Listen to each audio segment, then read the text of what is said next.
Құрметті студенттер, саламатсыздар ма? Бүгін біз микробиология және вирусология пәні бойынша дәрісімізді бастаймыз.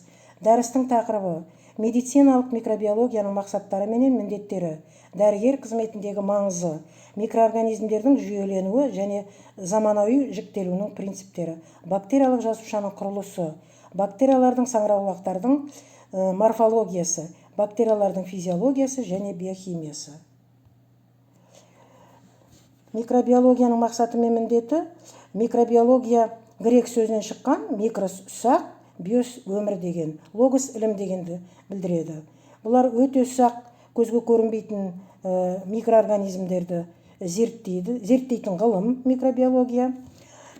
Микробиология микроәлемнің барлық өкілдерін, оның ішінде бактериялар, саңырауқұлақтар, қарапайымдылар, вирустарды зерттейді. Микробиологияның даму тарихы кезеңдерге бөлінеді. Келесі кезеңдерін атап көрсетеміз. Эвристикалық кезең, физиологиялық кезең, иммунологиялық кезең. Алғаш ашқан эвристикалық кезеңде еңбек сіңірген ғалым Гиппократ және Варон, итальяндық дәрігер, Фракастро деген ғалымдар өздерінің еңбектерін сіңірген. Бұл морфологиялық кезең. Физиологиялық кезең Луи Пастердің еңбегімен байланысты. Иммунологиялық кезең бұл иммунитеттің ашылуы, антидененің түзілуі, фагоцитоз, жоғары сезімталдықтың баяу түрі, жедел түрі, толеранттық иммунологиялық еспен байланысты. Микробтар әлемі үш патшалыққа бөлінеді. Микробтарды прокариоттарға, эукариоттарға, вирустарға жіктейміз. Прокариоттар мен эукариоттардың айырмашылықтары бар. Прокариоттарда ядро болмайды, тұрақты ядро, эукариоттарда тұрақты ядро бар. Осы ең негізгі ерекшеліктері. Патогендік дәрежесіне байланысты микроорганизмдерді үш кезеңге бөледі, үш сатыға. Бірінші патогенді, ол патос деген ауру деп түсіну керек. Патогенді микроорганизмдердің саны өте көп, 3000-нан астам. Соның ішінде 1000-нан астам бактериялар, вирустар, саңырауқұлақтар адамдарда ауру тудырады. Екінші жіктелуі ол шартты патогенділер. Шартты патогенділер қандай да бір шарт туғанда, қолайлы жағдай туғанда ауру тудыруға бейім. Үшінші патогенді емес, немесе оларды біз сапрофиттер деп атаймыз. Сапрофиттер әдетте олар зиянсыз, грек тілінен аударғанда сапрос шірік деген, яғни өлі организмдермен, органикалық заттармен қоректенеді. Микроорганизмдердің жіктелуі. Әдетте жіктелу принципі келесідей болады. Таксономиялық категориялары. Патшалыққа бөлінеді, патшалық астына бөлінеді. Одан кейін бөлім, класс, рет, тұқымдас, туыс, түр астына жіктеледі.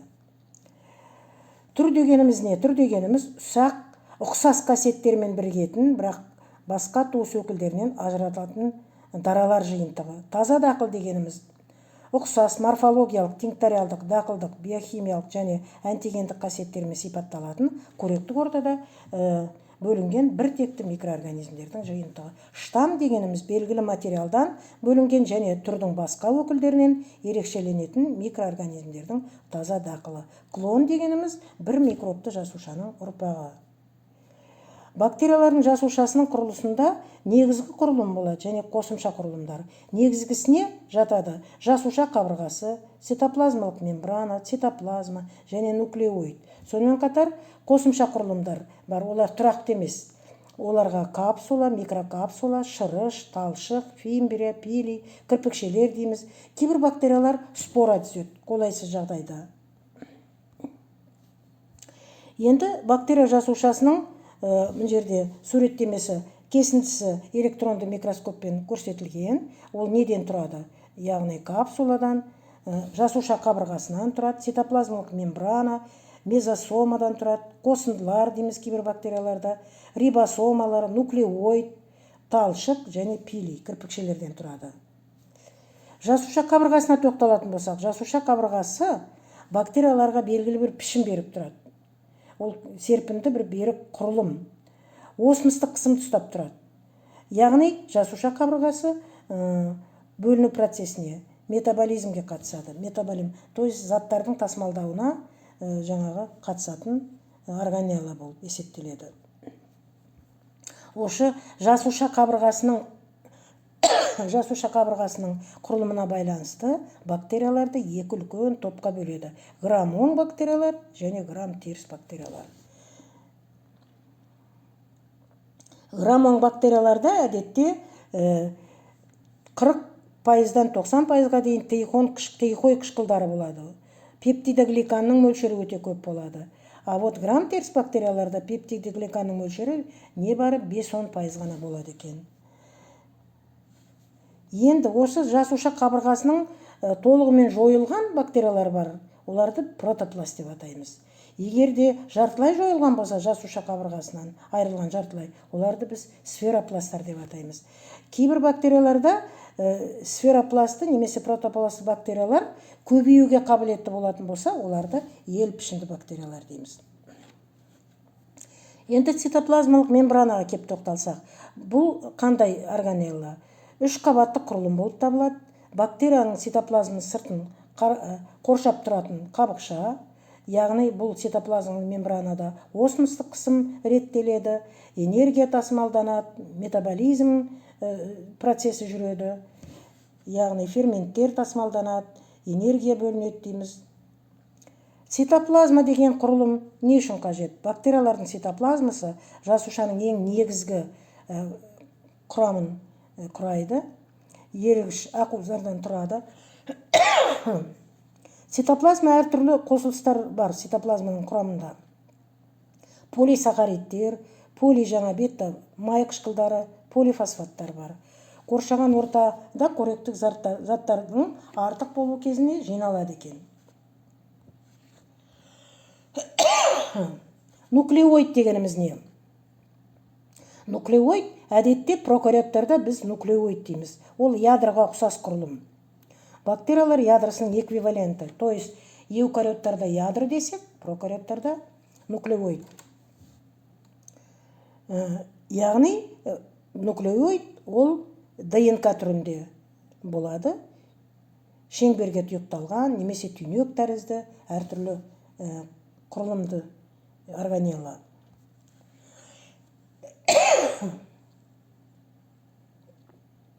Енді бактерияның қосымша құрылымдарына талшықтар жатады, кірпікшелер, пилилер жатады. Талшықтардың өзі орналасуына байланысты монотрих, лофотрих, амфитрих және перитрих болып бөлінеді. Мына жерде біз мына слайдта қарасақ, талшықтарға сипаттама беріп кетсек.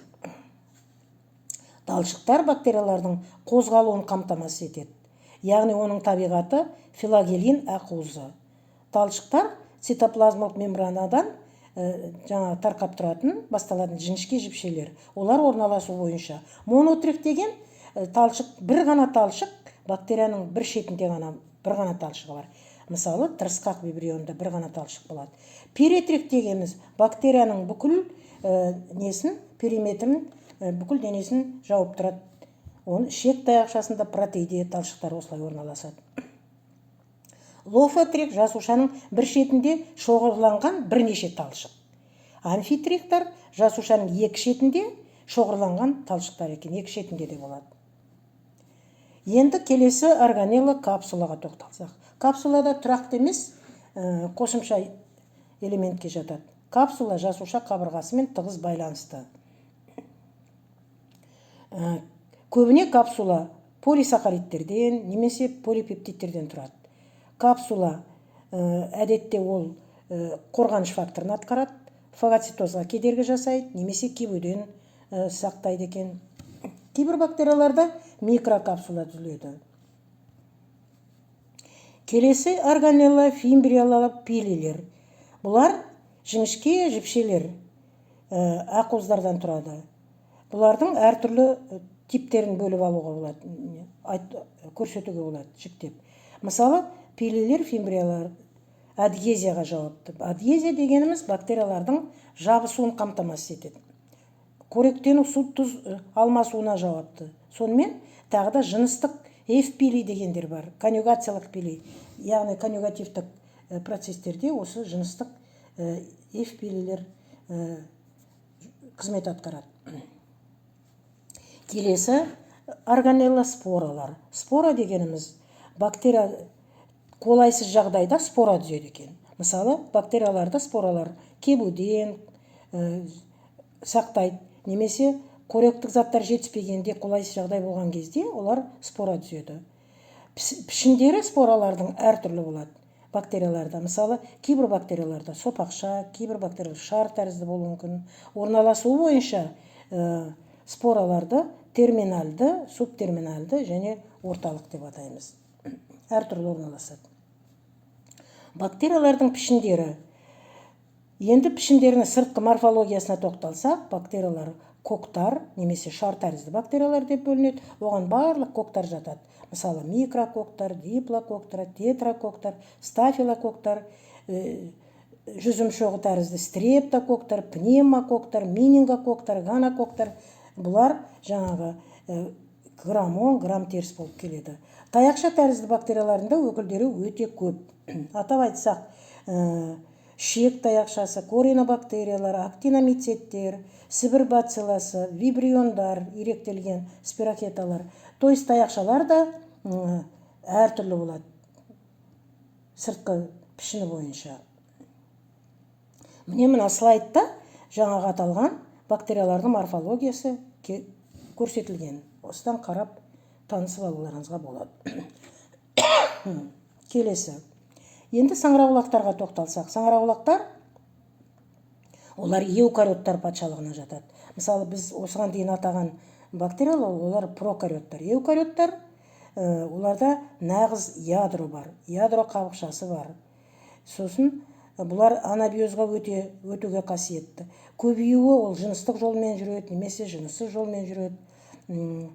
Саңырауқұлақтарда әдетте жіпше саңырауқұлақтар деген бар. Олар көп жасушалы саңырауқұлақтар, олар киіптерден тұрады. Киіп, жаңағы мицелиялардан тұрады екен. Енді келесі слайдта біз бактериялардың физиологиясы және биохимиясына тоқталамыз. Бактериялардың өсіп өнуі, көбеюі осы физиология бөлімінде талдаймыз. Бактериялар әдетте өсу көбеюіменен байланысты да. Көбею дегеніміз не? Өзін өзі құрастыру. Популяциядағы бактерия жасушасының санының артуы көбею. Бактериялар бинарлы екіге бөлінеді, сирек бір шөктену арқылы көбейеді. Актиномицеттерге келсек, олар спора түзу арқылы көбейеді екен. Яғни көбеюдің әртүрлі жолдары бар. Немесе жасушаның бөлінуі алдында бактерия хромосомасының жартылай репликациясы жүреді екен. ДНК репликациясы 3 кезеңнен тұрады. Инициация, элонгация және терминация. Репликация нәтижесінде пайда болған екі хромосомалар ажырайды, оған себепші болатын жасуша көлемінің ұлғаюы. Енді бактериялардың көбеюі қалай жүреді? Сұйық қоректік ортада және тығыз қоректік ортада дейміз. Сұйық қоректік ортаны айтсақ, олар әртүрлі не береді, көрініс береді. Сұйық ортада түбіне шөгіп өседі, көбейеді, немесе диффузды лайланады сұйық орта, немесе бетіне қабықша түзіп өседі екен. Бактерия дақылының сұйық ортада өсуі бірнеше фазадан тұрады екен, кезеңнен. Атап айтсақ, лаг фаза, логарифмді өсу фазасы, стационарлы өсу фазасы және бактериялардың жойылу фазасы дейміз. Енді осы фазаларға тоқталсақ, лаг фаза дегеніміз бактерияларды себу мен көбеюдің басталуының арасындағы 4-5 сағат арасы. Логарифмді өсу фазасы бактериялардың қарқынды бөліну кезеңі 5-6 сағат, әрбір 20-40 минут арасында бөліне береді екен бактерия. Стационарлы фаза ол тіршілік етуге қабілетті бактериялар бір қалыпты қалады екен. Сосын ол ең жоғары не? Бір қалыпқа келуі. Бактериялардың тіршілігін жойылу фазасы бар. Олар үнемі көбейе бермейді, бір уақыт бір тұрақты болып стационарлы фазаға көшеді, одан кейін олар тіршілігін жоя бастайды. Бактерияның өлуіменен сипатталады екен. Соңғы фаза 10 сағаттан бірнеше аптаға дейін созылуы мүмкін. Енді бактериялар тығыз қоректік ортада қалай көбейеді? Көбею сипаты немен сипатталады? Тығыз қоректік ортада бактериялар екі түрлі форма береді екен. S формалы, оны тегіс дейді, немесе кедір-бұдыр форма, R формалы дейміз. Одан кейін бактериялар әртүрлі пигменттер түзуі мүмкін. Яғни әртүрлі олардың колониясы түрлі түске боялады. Мысалы, ол түстер каротиноидтар, меланиндер, ксантофильдер дейміз. Бұлар бактерияларды бір-бірінен ажыратуға, идентификациялауға көмектеседі. Енді бактериялардың химиялық құрамына тоқталсақ. Бактериялардың өсіп-өну үшін, олар тіршілігін жалғастыру үшін оларға не қажет?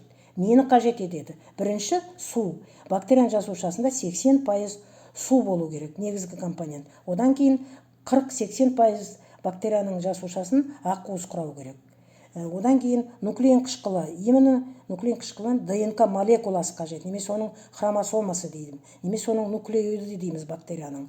Көмірсулар қажет, бактерия өмір сүру үшін. Липидтер қажет, липополисахаридтер дейміз.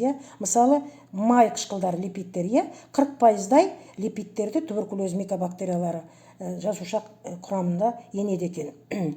Минералды заттар қажет, әртүрлі микроэлементтер қажет. Осының бәрі бактерия тіршілік ету үшін қажетті заттар. Бактериялардың қоректенуі. Қоректену типі бойынша микроорганизмдерді көмірсуды, азотты, күкіртті, фосфорды, калийді, жаңа басқа да элементтерді қажет етеді екен. Мысалы, көміртегі көзіне байланысты екі үлкен топқа бөледі. Көміртегін қажет етуіне байланысты аутотрофтар және гетеротрофтар дейміз. Келесі. Гетеротрофтар өзара сапрофиттерге және паразиттерге бөлінеді. Сапрофиттер дегеніміз қоршаған ортадағы тіршілігін жойған организмдердің қалдықтарын ыдыратады. Паразиттер дегеніміз тірі организмдерді пайдаланады. То есть паразит ол тірі организмдердің жасушашілік паразиттері дейміз. Паразиттер өзара облигатты паразиттерге және факультативті паразиттерге бөлінеді. Өсу фактор дегеніміз не? Бактериялар өсіп-өну үшін олар өсу факторын қажет етеді деген. Өсу факторына амин қышқылдары жатады. Ол ақуыз түзуіне қажет болады. Сонымен қатар пурин және пиримидин негіздері қажет болады. Мұны біз өсу факторлары дейміз. Өсу факторына байланысты тағы да мынадай жіктелулер бар. Ауксотрофтар немесе прототрофтар дейміз. Ауксотрофтар дегеніміз не? Олар өсу факторын өздері синтездей алмайды, оны қажет етеді. А вот прототрофтар, олар өздері синтездей алады екен өсу факторын. Келесі, қоректену механизмдері. Қоректену механизмінің бойынша 4 механизм бар. Бірінші, яғни бактериялар қоректену үшін келесі механизмдерменен жұмыс істейді. Қарапайым диффузия деген бар, жеңілдетілген диффузия, белсенді тасымал және транслокация дейміз. Келесі тыныс алуға тоқталамыз. Тыныс алу немесе биологиялық тотығу, тотықсыздандыру реакцияларына негізделген. Яғни тотықсыздандыру реакциялары жүру арқылы бактериялар тыныс алады, нәтижесінде энергия бөлінеді. Тотығу дегеніміз донорлардың, яғни молекулалар мен атомдардың сутегі немесе электрондарды беруі. А вот тотықсыздандыру деген сутегі немесе электрондарды аксепторға қосылуы немесе байланыстыруы. Егер де сутегі немесе электрондардың аксепторлары молекулярлы оттегі болса, ондай тыныс алуды аэробты тыныс алу дейміз. Егер де аксепторлар нитрат, сульфат, фумарат болса, ондай тыныс алуды біз анаэробты деп атаймыз. Энергия көзіне байланысты келесі жіктелу бар. Энергияны қажет етуіне байланысты. Фотосинтез немесе хемосинтез дейміз.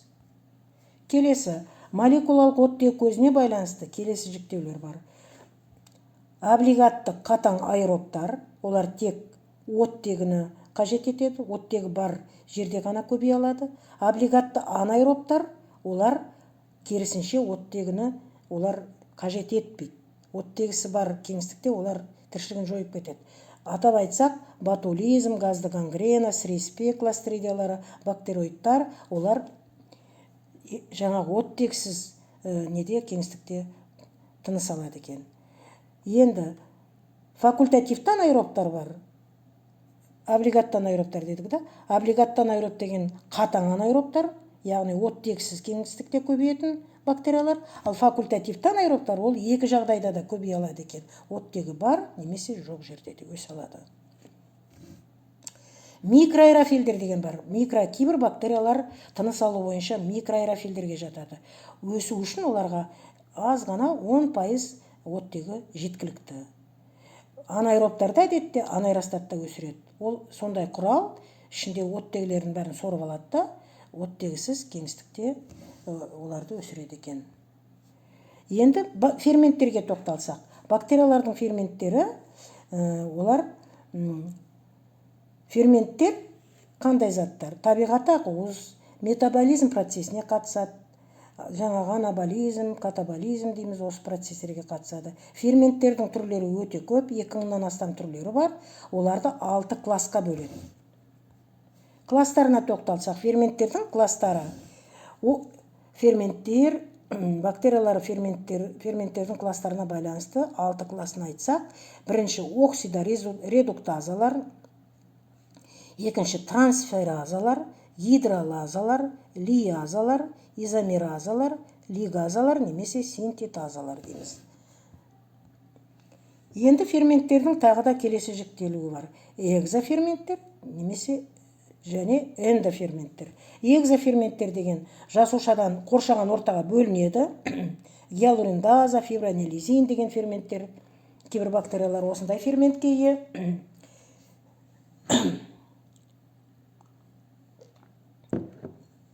Эндоферменттер ол жасуша ішіндегі метаболизмді күшейтеді. Полимераза, фосфорилаза. Ферменттер әдетте келесі жіктеулері бар. Конститутивті фермент және индуцибелді деп екіге бөлінеді. Конститутивті фермент қоректік ортада субстраттың болуына тәуелді емес, жасушада үздіксіз синтезделеді. То есть бұл ферментті бактериялар өздері синтездейді екен, конститутивті. Индуцибелді ферменттер олар қоректік ортада субстраттың болуына байланысты. Бұны, яғни олар синтездемейді, оны қосу керек. Келесі ферменттер агрессия ферменттері бар. Агрессия фермент, кейбір бактериялар осындай ферментке ие. Мысалы, гиалуриндаза, коллагеназа, нераминидаза, лецитивитилаза, дезоксирибонуклеаза, тағы басқалар ие. Бұлар жасуша мен тіндерді ыдыратып, токсигендердің кең таралуын. То есть агрессия ферменті ол токсигендік қасиет көрсетеді. Және не дейміз, ферменттер бактерияларды идентификациялауға көмектеседі. Ол үшін бактерияның таза дақылын алып, гисса орталарына себеді. Гисса орталары дегеніміз не? Гисса орталары сұйық түрде болады, немесе тығыз болады орталар. Ол орталарды әдетте дифференциалды диагностикалық орталар деп атайды. Оған Эндо, Левин, Плоскиров орталары жатады екен. Сонымен қатар қысқала қатарға себеді. Қысқала қатар деген 5 қанттан тұратын сұйық гисса ортасы. Мынау Эндо, Левин, Плоскиров тығыз орта, Петри табақшасына құйылған. Қысқала қатар ол пробиркаға құйылған сұйық орта. Құрамында бұл ортаның ет пептонды сорпа болады, оған 5 түрлі қант қосады. Мысалы, лактоза, маннит, мальтоза, глюкоза, сахароза. Оның pH 7,2, 7,4 болады. Индикатор андреде қосылады. Алғашқы түсі олардың яғни сары болады. Себебі ет пептонды сорпа сары түсті ғой, несі pH 7,2, бейтарап нейтральный pH. Одан кейін ол қызыл түске боялса, онда қышқыл түзілді дейді. Егерде көпіршік пайда болса, онда газ пайда болды дейміз. Сонымен көптеген бактериялар осы 5 қантты не қышқылға дейін ыдыратады екен, кейбір бактериялар қышқылға және газға дейін ыдыратады. Яғни ет пептонды сорпада протеолитикалық белсенділік индол түзу, күкірт сутегін түзу, аммиак, желатин түзілуі, ол да осы ферменттік қасиетті зерттеуде қолданылады. Ферменттердің қолданылуы.